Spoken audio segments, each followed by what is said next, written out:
Hello everyone, this is Achna here. Welcome to another podcast with me. Work from home is the need of the hour and our way of embracing the will of the Mother Earth. With medical and the research fraternity working round the clock, this has indeed sown a seed of instability, doubt, and insecurity among people across the globe. What are these algorithms changing overnight? What's happening? The organizations have revamped themselves as much as we have reworked on our lives. I have with me my guest Surya Prakash Mohapatra. Surya is a part of my professional network based in Bengaluru, India. Surya Prakash Mohapatra is the global head Learning and Development Talent Transformation at WIPRO. 20 years of splendid, rewarding career at various leadership roles in the best of IT corporates across the globe, be it Hewlett Packard, Microland, First Ring, to name a few. Talent management, knowledge management, career development, leadership management, he has many feathers in the cap. Surya is also on the editorial board of the e-magazine Ek Akshara. Welcome on board, Surya. Hello, Surya. How are you doing? Thank you, Archana. I'm doing pretty good. How are you? I'm very well, thank you. Thanks a lot for agreeing to speak to us and coming on board. My pleasure, Archana. Thank you so much for inviting me. Great. Looking forward to this wonderful conversation. So, Surya, we see a lot has happened in past few months. The organizations have, revamped themselves. People have been laid off, and there are many who are anticipating this coming their way. So, what do you think is exactly happening? What are the corporates thinking? What is this algorithm that people are working and trying to decode? What is exactly happening now? This is an interesting question. So, COVID-19 has really disrupted our lives, our economy, business, politics, everything. This is called a black swan event, and this doesn't happen every day. And an event like this cannot be predicted. Nobody knows when it will come. And this could have far reaching implications. That's exactly what's happening today.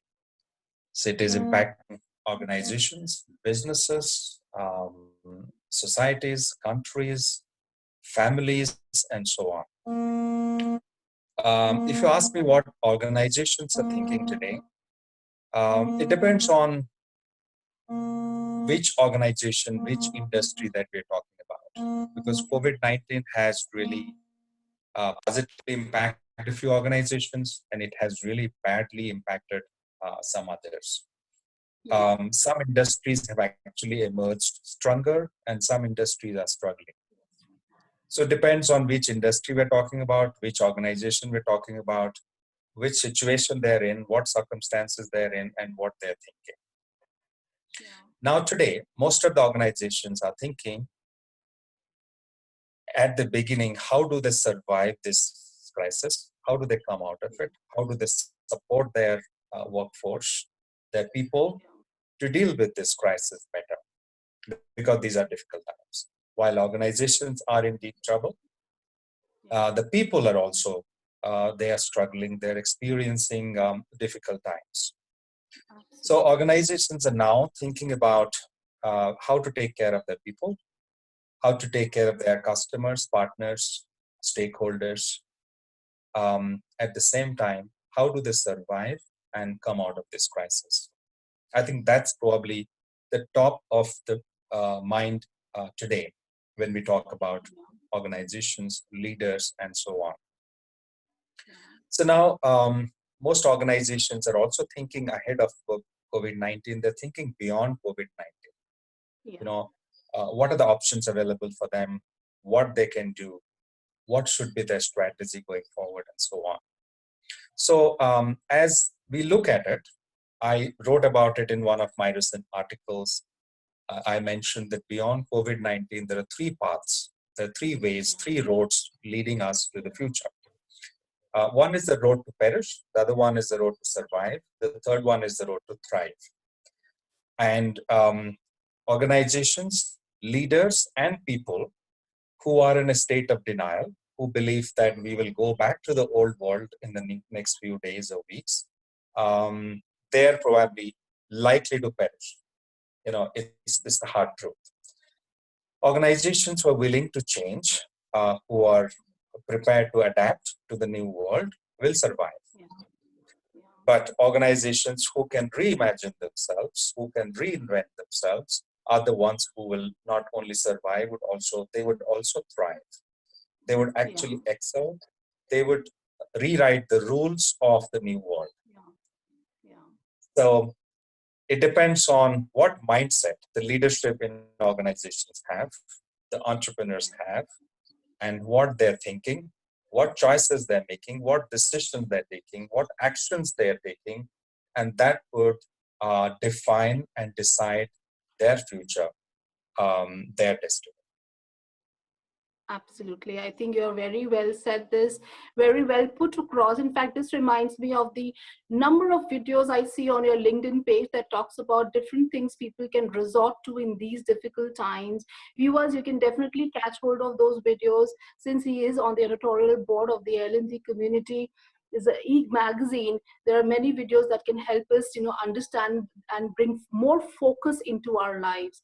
You're quite right, Surya, in saying that, but since everybody today we see they are working on upgrading themselves, they're busy upskilling themselves, there's so many online courses available, and online is the way going forward today. I mean, what do you think should be the role of leadership? Because of all said and done with, employees today only look up to their leaders to help them get out of this mess. So what do you think would be the ideal role of a leader today to make this a better transition, a more smoother transition for the employees? The leader's role is the most important role at this point in time. They have to play the most important role. And as the navigator of the ship, they will have to navigate the ship, through the turbulence, and then make sure that the ship reaches its destination. So this is leadership in crisis. Yeah. And the true character of a leader is understood depending on how he or she behaves in a crisis. When things are hunky-dory, and if a leader is nice, you can't give a lot of credit to the leader. The true test, the litmus test, or the acid test is how the leader is behaving in the midst of a crisis.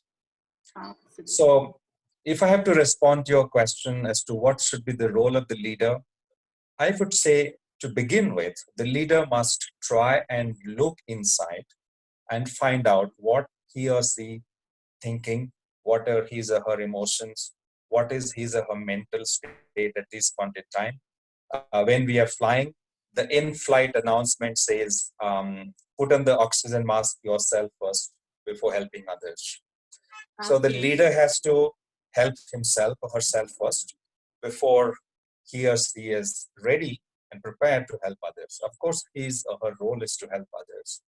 But Yeah. if he or she is struggling, if there is a Yeah. mental trauma, there is emotional imbalance, then the Yeah. leader will not be in a position to help others. I think Yeah. self-awareness, understanding the leader's own state of mind, vulnerabilities, the strengths and weaknesses Yeah. is the first step. That's where the Yeah. leader has to begin. Right. Thereafter, I think once you understand what is your mental state, what is your frame of mind, how ready you are to deal with this crisis, then it's time to take stock of what's happening, and then how can you, help your people and your organization. How Yeah. can you steer your organization through this crisis and get them out of trouble? So I think the most important thing the leader has to demonstrate at this point in time is empathy. Very Yeah. high degree of empathy. And when I say empathy, it's not lip service. It's the desire to invest time in people. Absolutely. It's the commitment of time to understand and listen to people, because this is the Yeah. time when people are in trouble. They're also going through mental trauma. They're going through challenging times. They are going through a great deal of stress and anxiety. They need help. And this is the time when the leader cannot afford to be judgmental. The leader has to demonstrate empathy. The leader has to listen, pay attention. The leader has to try and understand the person, the other person that he or she is talking to. That's very, very important. That's what your people need at this point in time. A few days ago, one of my team members called me and then said, "Sorry, I'm not able to manage. It's difficult. My husband is in a different city. He is stuck. He can't come to us. He can't travel to the city where I'm living in. I have Yeah. two children at home. I have to take care of them alone. I have to take care of my job. um, you know I have to be in virtual meetings. My child is crying. It's just too much. There's no support at home. The maid is not Yeah. coming. I Yeah. can't manage this. I would like to put in my papers. I would like to resign. you know but as a leader, you understand, or you ask the question, is this the right decision? These are difficult times. It'll be difficult Yeah. to get another job when you want to find one. Can Yeah. you help your team member deal with this crisis? Can we offer that flexibility to that colleague of yours? Can you work with that person to find solutions? Can you take help from other colleagues who can actually step in and then help? Because these are Wow. difficult times, but we will get over these times, and then we'll definitely be in a better situation after a few weeks or months or whatever. So I think what leaders really need to demonstrate at this point in time is great deal of empathy. The last thing they should do is be judgmental. They should pay attention. They should become very good listeners. They should become Yeah. coaches, counselors at this point in time. I think that's the most important thing. The second thing the leaders should do is create a network. While there are people who are struggling, but there are also people within the organization who have a great sense of purpose, sense of value and utility. They would like to come forward and help. So create a network of people who can bring in a lot of energy and strength to the teams, to the function, to the organization. That network is very important, because you can't Yeah. drive this all by yourself. You can't be Absolutely. alone and do this yourself. So building that Yeah. network of people who are willing to chip in and support is extremely Yeah. important. The third thing I believe is communication. Communicate, communicate, and communicate. The more you Yeah. communicate, the better. There is nothing called over communication overload at these times. Absolutely. It's important Absolutely. that you talk, you engage, you talk about the challenges, difficulties, talk about the way forward, and so on. So I think these are the top three things that come to my mind that leaders should do at these times. Great. I think these are very, very valid and valuable inputs from your side, Surya. It's important for all of us to ground ourselves first. The leader needs to ground himself first and make sure that, he can take the load of his team, the crisis the team is going through. So it's very important, like Surya very rightly said, to make sure that you find a place for yourself and you're standing right upright there. Great. And of course it's important to make sure, from our side as a leader, if anyone has been laid off in the team or is anticipating a pink slip, I think going to be quite a contribution, if you could maybe give a strong recommendation to your team member, so that you further strengthens the resume, the profile of the person.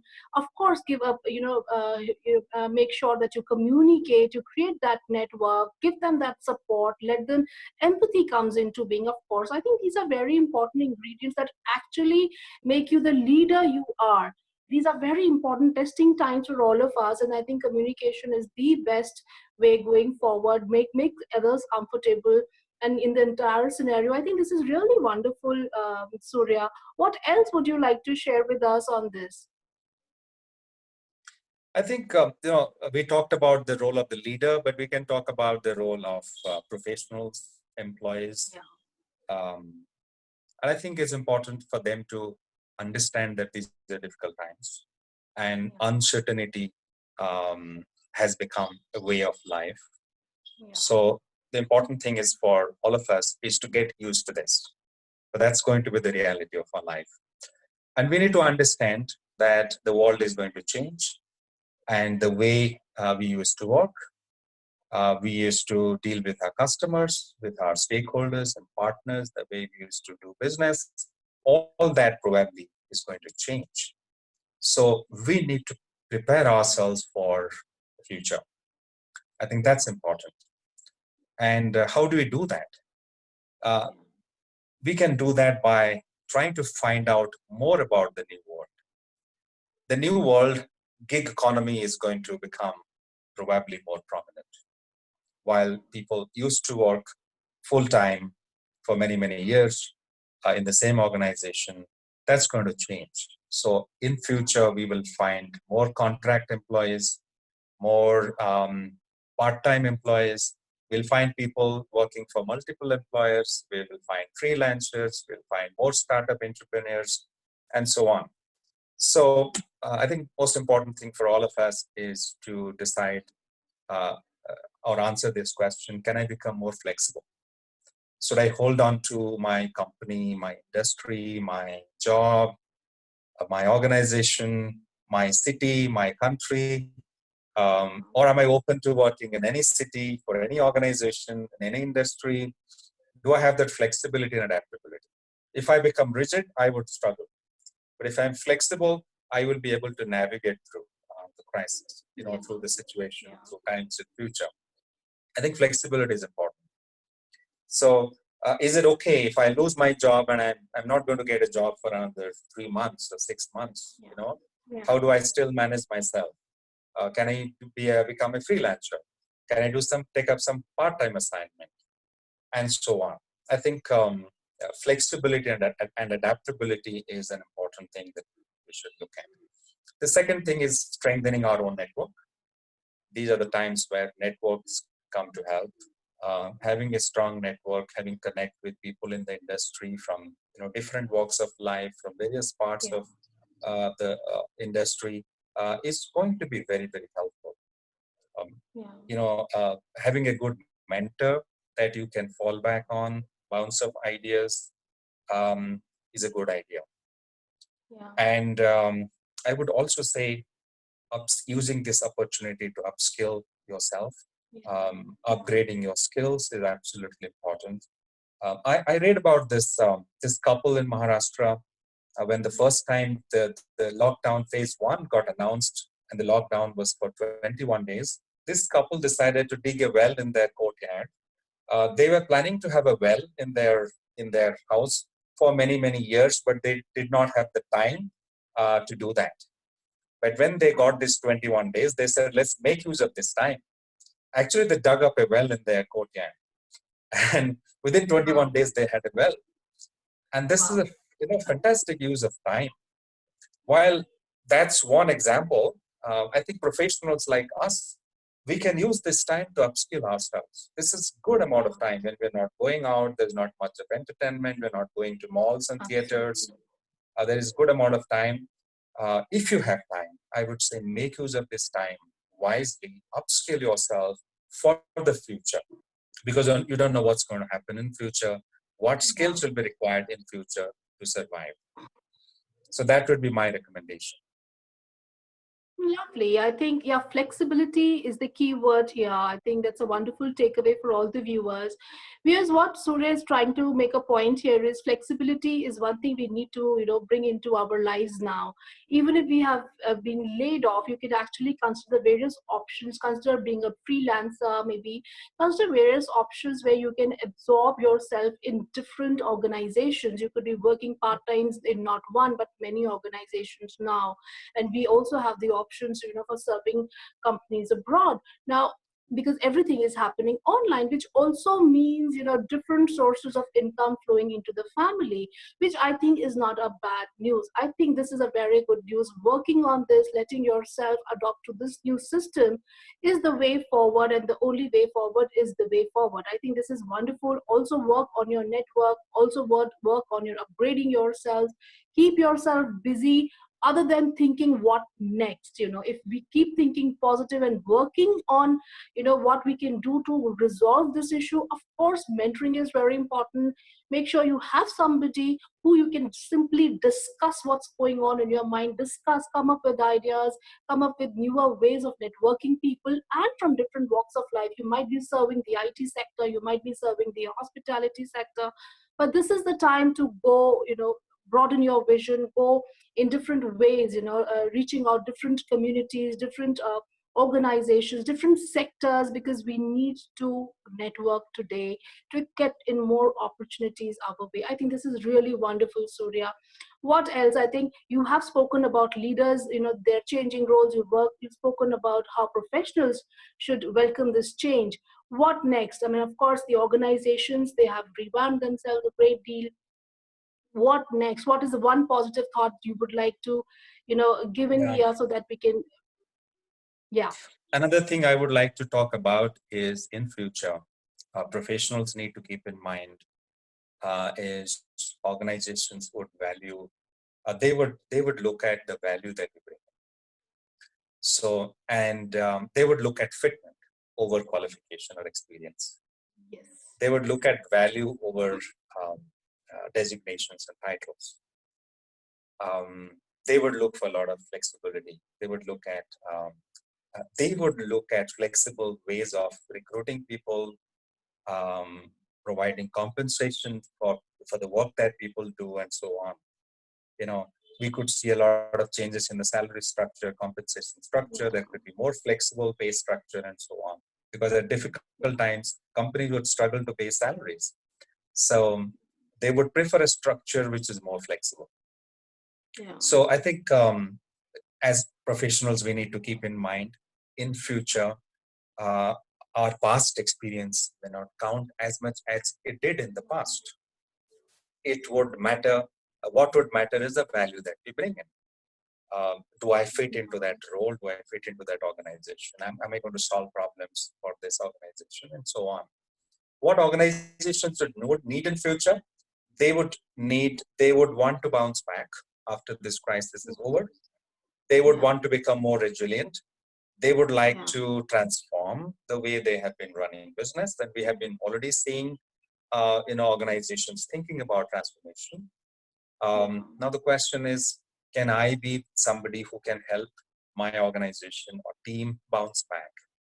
Can I yeah, be somebody who can help the organization become more resilient? Can I help my organization transform? If I yeah, can do all of this, then I think I would be valued. So I need to really figure out as the organization, as we move through this crisis, things slowly become normal, and yeah, companies, businesses, organizations try to bounce back. Can I be the one who play a lead role there? yeah, Do I have the skills, competencies to do that? If I don't yeah, have, is there any other industry or company, a job where I can bring in my skills and competencies?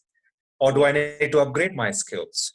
But yeah. for me to stay relevant, I need to be able to help my teams, my organizations bounce back. I think that's important. I need to help them become more resilient.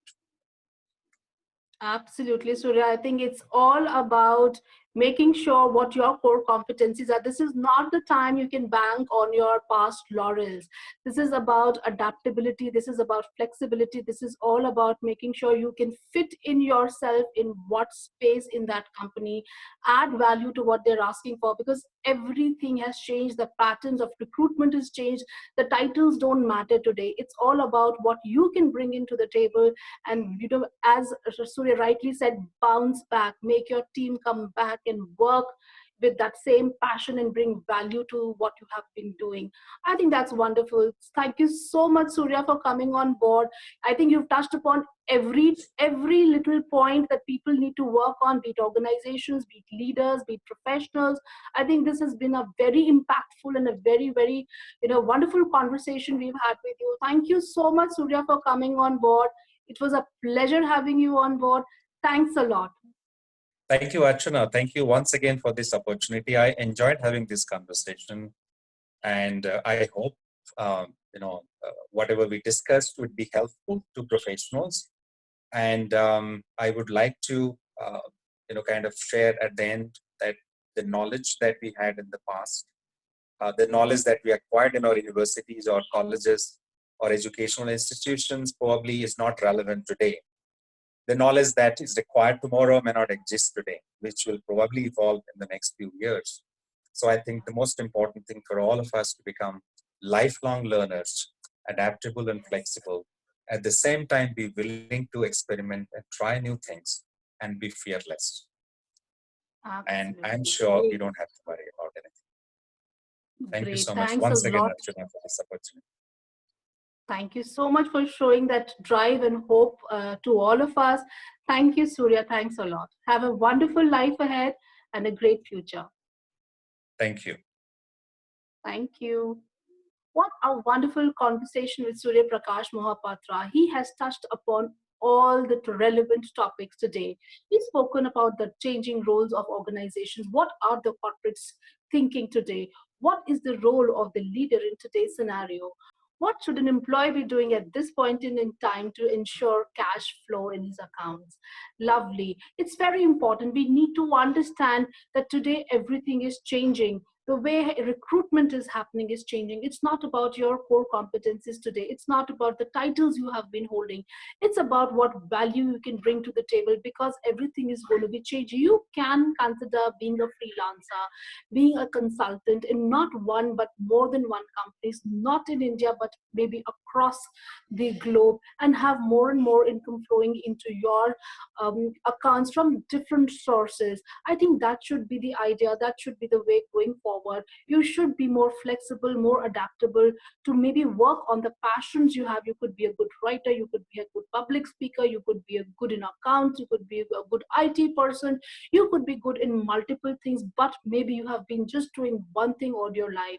This is the time to explore and introspect what are the areas that you can upgrade yourself in, what are the areas you're really really good at, and work on it and rework on it to achieve mastery over those traits and offer yourself to the current scenario so that you have lots of cash flowing into your account. It's important for all of us to keep our doors open, grasp the opportunity that comes our way, make ourselves available for whatever is available to us, and contribute to our family income. I wish you all the very best. Design your second innings with lots of color and stay tuned for more.